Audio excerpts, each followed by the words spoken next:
അനിയത്തിപ്രാവിലെ കഥാപാത്രത്തെ ചാക്കോച്ചനെ കണ്ടെഴുതിയതാണോ അതോ എഴുതിയതിനു ശേഷമാണോ? ഒരിക്കലല്ല. കാര്യം വെച്ച് കഴിഞ്ഞാൽ അത് എൻ്റെ കണ്ടെത്തലല്ല, ഈ ചാക്കോച്ചൻ എൻ്റെ ഭാര്യയുടെ. ഓ അത് ശരി. നേരത്തെ നമ്മള് സാറിന്റെ കാര്യം പറഞ്ഞ പോലെ അല്ലേ? അപ്പം എനിക്ക് ഏറ്റവും കൂടുതൽ പേടിയുണ്ടായ സംഭവം, ഏറ്റവും കൂടുതൽ ഭയന്ന സംഭവമാണ്. അതായത് പിന്നെ ഇങ്ങനെ അനിയത്തിപ്രാവ് എഴുതി ക്യാരക്ടറൊക്കെ ഫോമായി തപ്പി നടക്കുകയാണ്. തപ്പി നടക്കുമ്പം എൻ്റെ ഹൗസ് വാമിങ്ങിൻ്റെ, എൻ്റെ വീട് വെച്ചിട്ട് ഹൗസ് വാമിങ്ങിൻ്റെ ആൽബം എന്തോ എൻ്റെ വൈഫിങ്ങനെ നോക്കിയിട്ട് അപ്പം ചാക്കോച്ചൻ്റെ അപ്പൻ എൻ്റെ ബാല്യകാല സുഹൃത്താണ്, അവരെന്നും കൂടെ വന്നിട്ടുണ്ട്. ചാക്കോച്ചൻ പോരെ ക്ലിങ് ചാക്കോച്ചനായി. ശരി. അപ്പം തന്നെ ഞാൻ വിളിച്ചു. അപ്പോൾ അവിടുത്തെ ഈ ഫൈനൽ ഇയർ ബികോം അല്ലേ? BCom final year. പിന്നെ നമുക്ക് ഉണ്ടാകുന്നൊരു വിഷമമുണ്ടല്ലോ, ഒരു ടെൻഷൻ.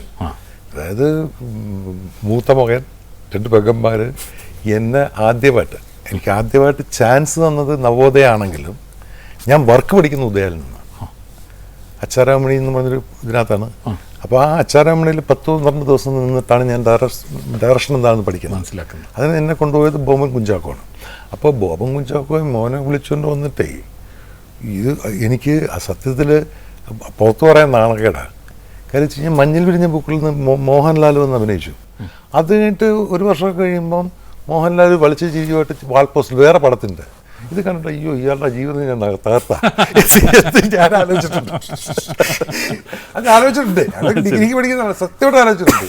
ഞാൻ പോകുമ്പോൾ ഈ പോസ്റ്റർ നോക്കിക്കൊണ്ട് നിൽക്കും. അപ്പോൾ ലാലിന്റെ ചിരിയൊക്കെ വല്ലാത്ത ചിരിയാണല്ലോ, കുറേ മുഖക്കുരുവൊക്കെ അയ്യോ ഇയാളുടെ ജീവിതം ഞാൻ തകർത്ത് എന്ന് പറഞ്ഞ് തോന്നിയിട്ടുണ്ട്.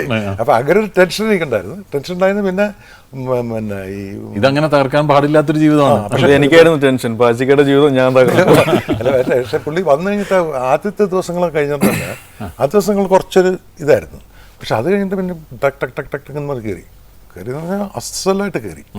പക്ഷെ ഇപ്പം ഞാനിപ്പോൾ പല സ്ഥലത്തും പറയുന്ന സംബന്ധിച്ച് കഴിഞ്ഞാൽ ഈ നമ്മുടെ ഈ ഫാമിലി പ്ലാനിങ്ങിൻ്റെ ഒക്കെ ഔട്ട്കമ്മിൻ്റെ ഒരു കുഴപ്പമാണത്.